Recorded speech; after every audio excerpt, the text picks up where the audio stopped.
আল্লাহ পাক কোরআন শরীফের সূরা বাকারা 183 নম্বর আয়াতে বলেন, যদি তোমরা রোজা পালন করতে পারো তোমরা অবশ্যই তাকওয়া এবং পরহেজগারি অর্জন করতে পারবে।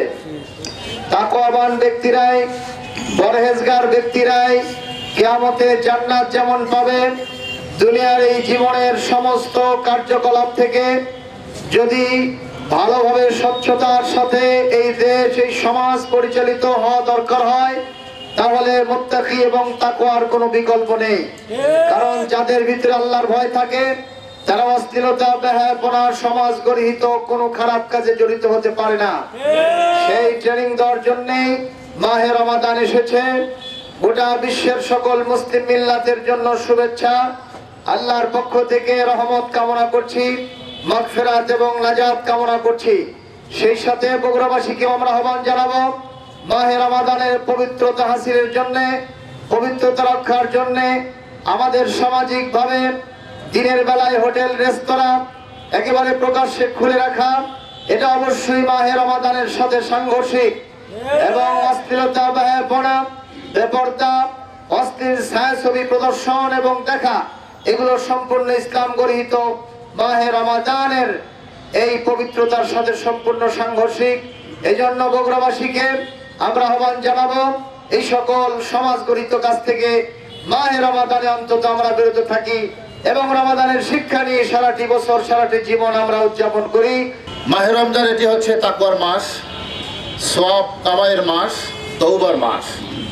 পূর্ণ একটি বছর আমাদের যে গুনাহগুলো হয়ে গেছে, এগুলোতে যেন আমরা মাফ যেন নিতে পারি আল্লাহর দরবারে। বিশ্বনবী সাল্লাল্লাহু আলাইহি সাল্লাম বলেছেন, যারা রমজান মাস পেয়েও নিজের গুনাহগুলো মাফ করে নিতে পারলো না, এদের মতো হতভাগা পৃথিবীতে আর কেউ নাই। সুতরাং আমরা সবাই গুনাহগার।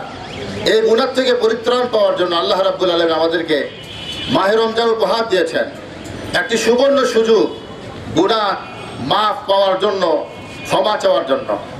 এই জন্য আমরা সকল এই বগুড়াবাসী, বিশেষ করে বগুড়াবাসী আমরা যারা আছি, এই হোটেল রেস্তোরাঁ এগুলো সব কিছু বন্ধ করতে হবে, এটা আমাদের ইমানের দাবি।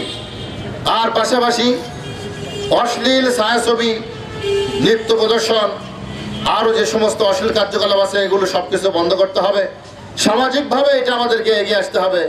প্রশাসন তো এটা অবশ্যই গুরুত্বপূর্ণ ভূমিকা রাখবেন, পাশাপাশি আমাদেরকে সামাজিকভাবে এটা আমাদের অবশ্যই এটা ভূমিকা রাখতে হবে, আমরা যেন এটা এখান থেকে আমরা সরে আসতে পারি। আর পাশাপাশি সুদ, ঘুষ, যাবতীয় দুর্নীতি, এগুলোর থেকে আমাদের সকলকে সরে আসতে হবে। আমরা যদি ঘুষ খাই, আবার সুদের কারবার যদি করে আবার রোজাও রাখলাম, তাহলে এই রোজাটা আল্লাহর দরবারে কবুল হবে না। এই কথা বলে শেষ করে দেবে। বিশ্বনবী সাল্লাল্লাহু আলাইহি ওয়াসাল্লাম বলেছেন, as-sawmu li, এই রোজাটা একমাত্র আমার জন্য। রোজার পুরস্কার আল্লাহ পাক একমাত্র দেবে আল্লাহ নিজ হাতে, আর যতই ইবাদত সবগুলো পুরস্কার আল্লাহ পাক ফেরেশতার মাধ্যমে দিবেন। সুতরাং আর একটু বললেন, হাত্তা লাম তাহতারিক, রোজা যতক্ষণ পর্যন্ত ফেটে ভেঙে চুরে না যায় ততক্ষণ পর্যন্ত। ভেঙে চুরা মানে যে কেউ যদি রোজা অবস্থায় মিথ্যা কথা বলে, প্রতারণা করে, সুদ খায়, ঘুষ খায়, দুর্নীতি করে, তাহলে সেই রোজাটা কার্যকর হবে না। এই রোজাতে নাজাতের কোনো আশা পাওয়া যায় না। সুতরাং আমরা সকল গুনাহ থেকে আমরা আল্লাহর কাছে তওবা করি। আল্লাহ রাব্বুল আলামিন আমাদের সকলকে যেন মাহে রমজানে সুন্দর সুষ্ঠুভাবে পালিত করার তৌফিক দান করেন, তাকওয়া অর্জন করার তৌফিক দান করেন। আলহামদুলিল্লাহ কাফা ওয়া সালামুন আলা ইবাদিহিল্লাযিনা ইসতাফা, আম্মা বা'দ। আউযু বিল্লাহি মিনাশ শাইতানির রাজীম। বিসমিল্লাহির রহমানির রহিম। ইয়া আইয়ুহাল্লাযিনা আমানু কুতিবা আলাইকুমুস সিয়াম কামা কুতিবা আলাল লাযিনা মিন ক্বাবলিকুম লাআল্লাকুম তাত্তাকুন।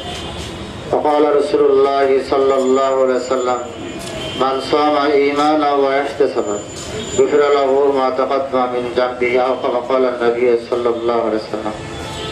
আল্লাহ সুবহানাহু ওয়া তাআলার শুকরিয়া আদায় করি যে রব্বুল আলামিন আমাদেরকে মাহে রমজানকে স্বাগত জানিয়ে, মাহে রমজান এমন একটি মাস, পবিত্র কোরআন নাজিলের মাস। অন্যান্য যত সহিফা কিতাব এসেছে এই মাহে রমজানই নাজিল হয়েছে।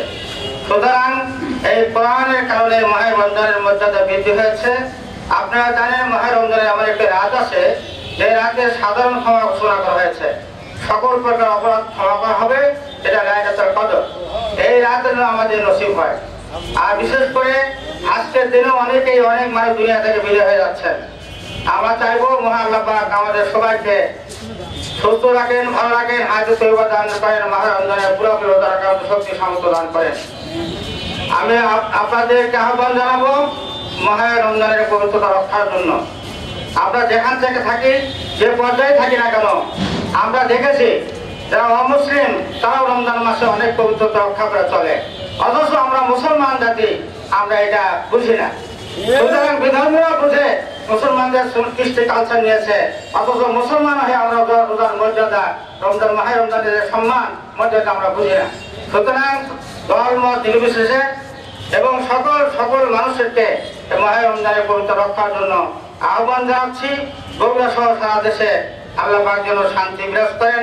ইতিমধ্যে সারা দেশে যে জলোচ্ছ্বাস এবং ফনি আসছিল সেখানে সমস্ত ইমাম মুয়াজ্জিন সাহেবরা দোয়া করেছে, সারা দেশে দোয়া হয়েছে, দোয়ার বরকতে আল্লাহ পাক আমাদের বাংলাদেশকে রক্ষা করেছেন।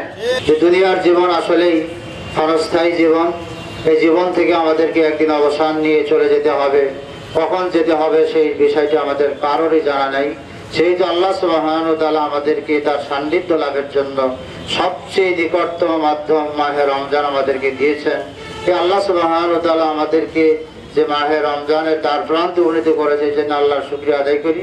আসুন আমরা সকলেই, প্রশাসনে যারা রয়েছে সকলেই মিলে এবং আমরা উলামায়ে কিরাম, ইমাম মুয়াজ্জিন সমিতির নেতৃবৃন্দ থেকে দৃষ্টি আকর্ষণ করবো, আমরা মসজিদ ভিত্তিক আলোচনার মাধ্যমে সমাজ, জাতি ও দেশ পরিবর্তন হয়ে দুনিয়া আখিরাতে আমরা যাতে কল্যাণ লাভ করি এবং বাংলাদেশের শান্তির ধারা অব্যাহত থাকুক।